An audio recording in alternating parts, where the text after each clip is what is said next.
Everyone, সবাই কেমন আছো? আমি ভীষণ ভালো আছি। আবার চলে এসেছি নতুন একটা ব্লগ নিয়ে। আজ থার্সডে, তো আজকে একটুখানি পুজোর ব্যাপার থাকেই ঘরে। তোমরা ধনতেরাসের ব্লগে দেখিয়েছো যে আমার লক্ষ্মীনারায়ণ ঘরে এসেছে।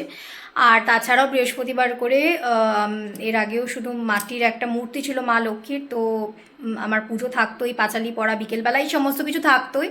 তো আজ একটু ভেবেছি যে নতুন শীতের গুড় উঠেছে, তো এখন এরপর আস্তে আস্তে গুড়ের পায়েস পিঠে সবই আমরা খাবো এক এক করে। তো তো ঠাকুরকে আজকে ভোগ দেবো ভেবেছি, সেটা গুড়ের পায়েস দিয়েই দেবো।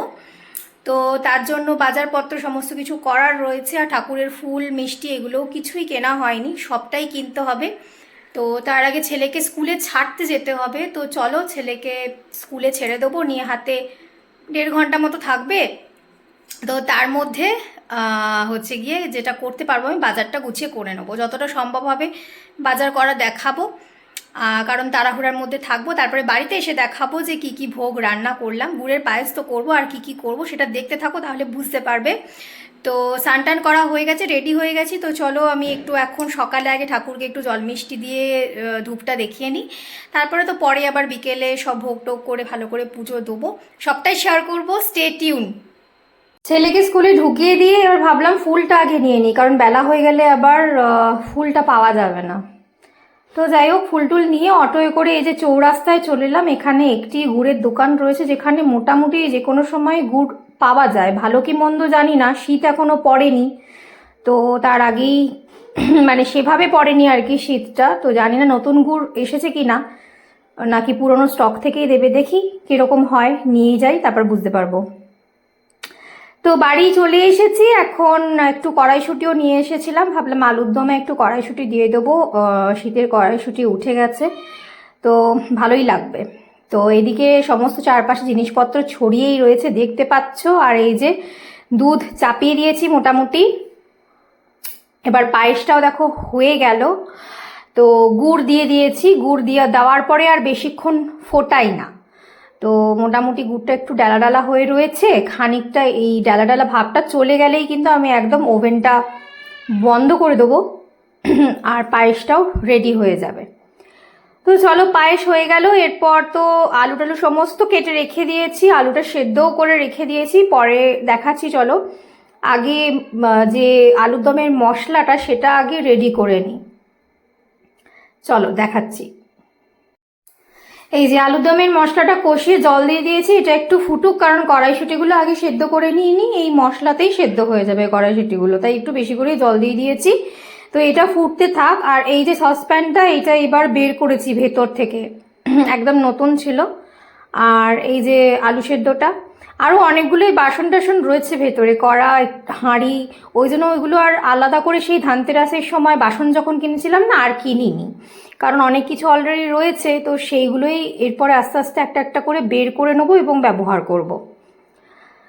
তো আলুর দমটা ওই ছোট জায়গাটায় একদমই আটছিল না, মশলাটা কষানো হয়ে গেছিলো, কিন্তু আলু দিয়ে একটু ফোটাতে হতো, তাই এই বড় ডেচকিটাতে ঢেলে নিলাম। এই জায়গাটা খুবই ছোট হয়ে গেছিল, মানে আলু দেওয়ার পরে আর একদম উপচে পড়ছিল, জল দেওয়ার জায়গা ছিল না। তো এই বড় ডেচকিটাতে নিয়ে নিলাম, এইটাতে আরামসে হয়ে যাবে। এটাকে একদম একটু শুকনো শুকনো করে নেবো। আর ধনে পাতা একটুখানি ছাড়িয়ে রেখেছি, একটু কুচিয়ে নিয়ে উপর থেকে ছড়িয়ে দিলেই ব্যাস একদম রেডি হয়ে যাবে। তো এই যে লুচিটা হয়ে গেছে, মোটামুটি 10-12টা মতো করেছি, ঠাকুরের সামনে আগে ধরে দেবো, বাকিগুলো পরে দেখা যাবে। সবকটা লুচি কিন্তু মোটামুটি ফুলেছে। তো এই লুচি ফোলা দেখে একটা কথা মনে পড়ে গেল, ছোটবেলা কিন্তু গালটা ফুলিয়ে বসে থাকতাম মা যখন লুচি ভাজতো, কি না লুচিটা তাহলে ফুলবে, গালটা না ফুলিয়ে থাকলে লুচিটাও ফুলবে না।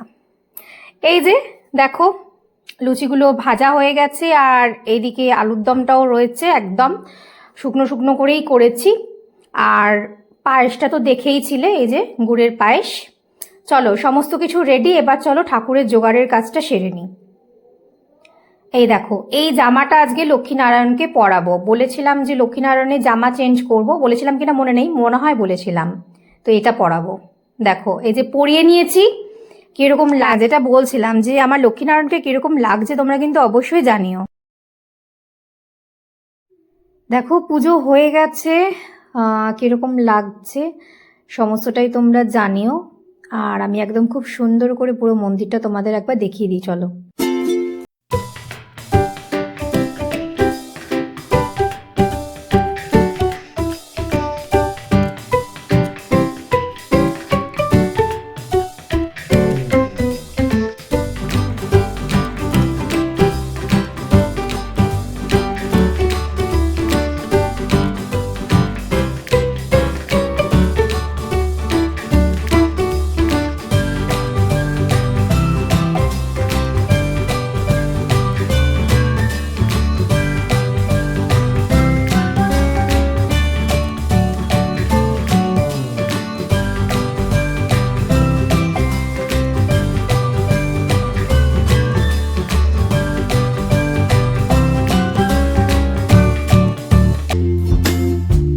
তো তোমাদের কেমন লাগলো আজকে ভোগ দিলাম এবং ঠাকুরকে যেভাবে সাজিয়েছি, তোমরা কিন্তু অবশ্যই জানিও তোমাদের কেমন লেগেছে। আর এখন একটু বসে আছি, একটু রেস্ট নিচ্ছি, সেই সকাল থেকে লেগেই রয়েছি। আসলে ছোট বাচ্চা নিয়ে কোনো একটা সামান্য কাজ করাটাই একটু ডিফিকাল্ট হয়ে যায়। যাদের ছোট বাচ্চা আছে তারা নিশ্চয়ই রিলেট করতে পারবে আমার সাথে। যাই হোক, চলো, তো এই ব্যাপার। আর তো কিছু করার নেই, যা রয়েছে ভোগ প্রসাদ ওইগুলো দিয়েই রাতে হয়ে যাবে। খালি একটু লুচি ভেজে নেবো খাওয়ার আগে গরম, ব্যাস, আর কিছু করার নেই। আচ্ছা চলো, তোমাদের নায়িকা হলে আমি যে জিনিসগুলো কিনেছিলাম সেখান থেকে একটা প্রোডাক্ট শেয়ার করি, মানে কীরকম সেই রিভিউটা দিই, চলো। এই যে এই কম্প্যাক্টটা কিনেছি এবার, মেবলিনের ফিটমি। আমার যেহেতু ফাউন্ডেশনটা লাগে 230 শেড, তো আমি তার থেকে একটু লাইটার টোনেরই কিনেছি কম্প্যাক্টটা, 220টা কিনেছি। তো এটা আমি ইউজ করেছি আজকে একবার, সকালে ইউজ করেছি। এটাতে একটু SPF-ও রয়েছে দেখলাম, তো সানস্ক্রিন অ্যাপ্লাই করার পরে একটু ইউজ করলাম। তো এটা বেশ ভালো। অ্যাকচুয়ালি এটা আমি কিনেছি কেন, আমার ননদকে দেখলাম হচ্ছে এর আগের বার যখন এসেছিলো ওকে ইউজ করতে দেখলাম, তো দেখলাম ওর ইউজ করে ওর ফেসে বেশ ভালোই যাচ্ছে। তো মেবলিনের তো আমার হচ্ছে গিয়ে যেটা লুজ পাউডার যেটা রয়েছে ওইটা রয়েছে, আর ওইটা অ্যাপ্লাই করতে গেলে ব্রাশের সাথেই করতে হয়। তো কিন্তু এইটা যে স্পাঞ্জটা এদের ভেতরে দেওয়া থাকে সেটাই ইনস্ট্যান্ট একটা ইউজ করে নেওয়ার ব্যাপার থাকে। তো এই ধরনের কম্প্যাক্টগুলো অনেক দিন ইউজ করা হয়নি, লুজ পাউডারটাই ইউজ করছি অনেক দিন ধরে। তো ওকে দেখে আমার মনে হলো যে চলো কিনি, কীরকম হয়। তো শেডটাও একদম আমার ফেসের জন্য ঠিক আছে একদম, আর জিনিসটাও সত্যি ভীষণ ভালো। মানে শুধু একটা মানে কম্প্যাক্ট লাগিয়েই কিন্তু টুকটাক বেরিয়ে যাওয়া যাবে ময়শ্চারাইজারের ওপরে, বেশ ভালো। তোমরাও কিন্তু ট্রাই করতে পারো।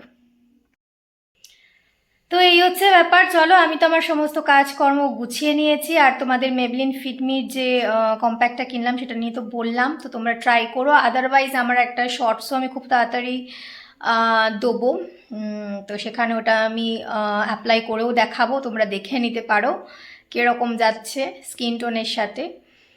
আর এই যে দেখো, এই পাশে মোটামুটি সব বাসনপত্রগুলো ধুয়ে কিন্তু রেখে দিয়েছি। তো কাজকর্ম হয়ে গেছে, এবারে একটু চা খাবো আর ছেলেটার সাথে একটু খেলবো, সময় কাটাবো ওর সাথে। আজকে সকাল থেকে সেভাবে সময় কাটানো হয়ে ওঠেনি, আর ও ঘুমিয়ে পড়েছিল আজকে একটু তাড়াতাড়ি। তো চলো, আজকের ব্লগটা এখানেই শেষ করছি, আবার চলে আসছি খুব তাড়াতাড়ি নতুন একটা কোনো ব্লগ আর ভিডিও নিয়ে। আর যেটা বলার ছিল সবাইকে সেটা হচ্ছে গিয়ে প্লিজ প্লিজ প্লিজ সবাই একটু বেশি করে লাইক করো, শেয়ার করো।